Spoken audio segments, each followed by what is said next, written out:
Hi folks, Gabe here with Backwoods Pursuit, and today we're going to take a look at the Tumbler knife sharpening system. This is a unique knife sharpener that features a rolling tumbler here as well as a magnetic knife holder to hold your knife in a precise angle during the sharpening process.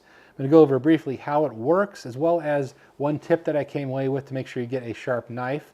And then we're going to go over the types of knives that it works really well with. We used it on a larger kitchen style knife as well as a more flexible fillet style knife, and also a smaller hunting style knife to find out really where it's going to excel and where it isn't. I'll put a link to the Tumbler knife sharpener down in the description so you can check it out for yourself, as well as a link to our website, backwoodspursuit.com. We have a ton of gear reviews over there. Go check that out. Let's get started.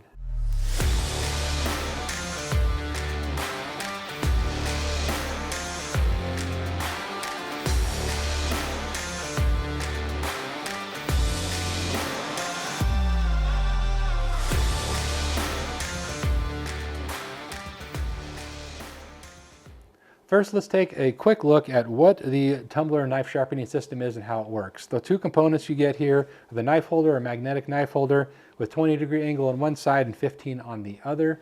Most of the time you're going to use that 20-degree angle. That's most of your kitchen knives and the standard angle for a lot of your knives, but once in a while you'll use that 15-degree angle for specialty knives. So check with what knife you're going to sharpen and select that angle, but 20 degrees is going to be most of the time what you're going to use. The other component here is the roller. It comes with two sides. You've got the 4-layer diamond side that's going to do most of your work, and then the honing side here, which is ceramic, and that's going to be the finishing touches on the blade. And those do unscrew, so you can change those out if you need to when the time comes. So the way this works is you start by putting the angle that you want to use towards the knife here. We're going to start with this larger kitchen style knife, and you're going to lay the knife flat on the ground or flat on the cutting board, and you need to use a flat surface when you're doing this. And then slide that up to the magnetic block here. And you want to make sure that that block is somewhat centered on the blade if at all possible.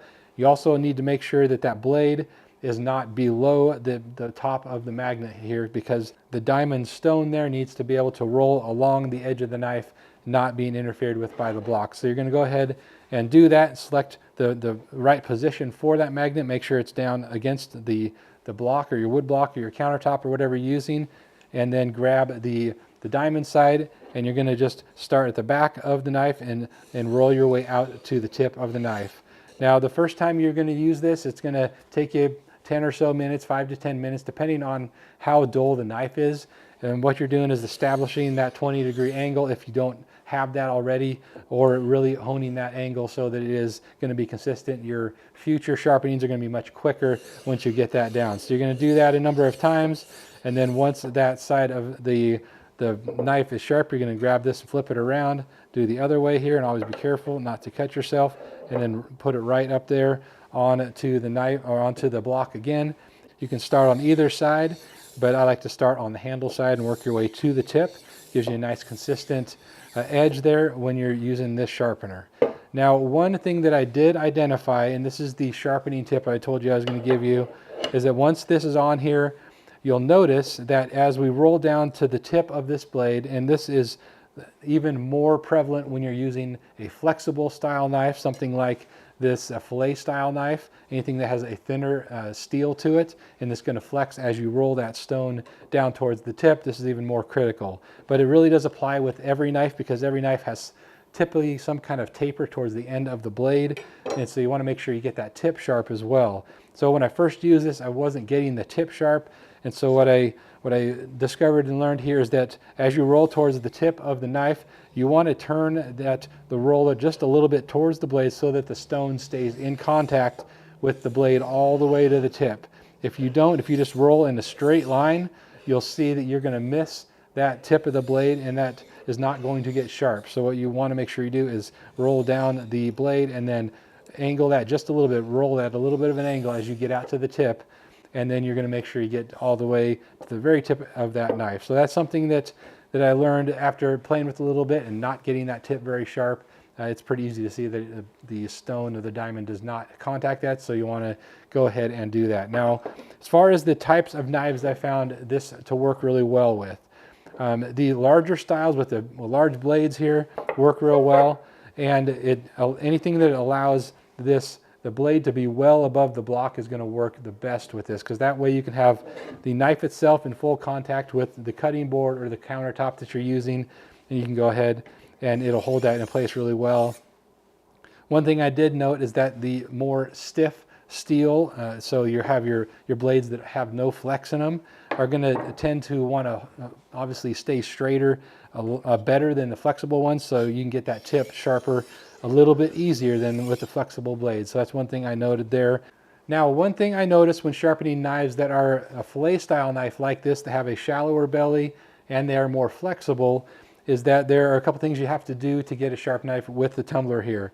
The first is that while you still use the same process of pushing the magnet here, the knife up against the magnet, as you can see, if we do that right in the center of the blade, because it's so shallow, you're going to see the magnet right here, and you're not going to have access to that blade very well with the diamond sharpener. So we need to slide the knife all the way until we see the edge of that blade fully exposed, and that as close to center as possible works the best, but we still need to have the tip contacting here and then the handle to give that knife as much security as possible while we're going through this sharpening process. Because this is such a flexible blade, you want to do what we talked about earlier and make sure you're turning that blade just a little bit so that the stone stays in contact with the edge during the entirety of the sharpening process. It is one of the challenges with these shallower belly style knives, because there's not enough surface area between the magnet and on the knife here to really hold that in place well enough to really get the tip of that knife really well. So you do sacrifice that a little bit with this style knife, but you do get almost all the way to the tip there sharpened with that. Now, the other style of knife that I played with was a smaller one. This is just like a 3-inch blade. It's a hunting style knife, really lightweight. And it's got a fairly decent belly there, but once again, if I put that on the magnet, you can see that the blade is not fully exposed because the block here that's holding it is in the way a little bit. So I had to move that up, still try to keep the handle in contact, but move that up a little bit. So it's going to hold it in place pretty well. But this is a real stiff blade, as you can tell, so it's not going to have any flex, but we still need to curve that blade right towards the end. Now, as far as the performance, the main takeaway I had here was that if you're using larger kitchen style knives like this one here and this here, where you have a steel that is not very flexible and a nice deep belly, it does a great job on those. And the reason for that is you're able to utilize the magnet to its fullest ability here. It gives you the most steel to grab onto, and you have a nice long stroke with the sharpening stone here, and the blade isn't going to flex on you nearly as much. And it's really what this tumbler is designed for. Now, the times where I struggled a little bit more using it was with these flexible style blades that don't have a very deep belly. Reason for that is that you have to make sure that that blade is above the block here, so you get the stone in contact with the blade during the entirety of the sharpening process. And then you also have to follow the blade as it's flexing, which is a little bit more challenging depending on how flexible that blade is. The more flexible the blade is, the more challenging that's going to be. And while it's still able to get a nice sharp knife out of that, it just is a little bit more challenging there. Now, the type of knife like this, where you have a real short hunting style knife, was the most challenging I found to sharpen, because it is so short. Even though it's not flexing here, you don't have much of a stroke to work with there, and you still have to curve that stone along the blade, but there's just not much there to work with. So that's the most challenging. Again, you can get it done, but it's the most challenging with these small knives like that.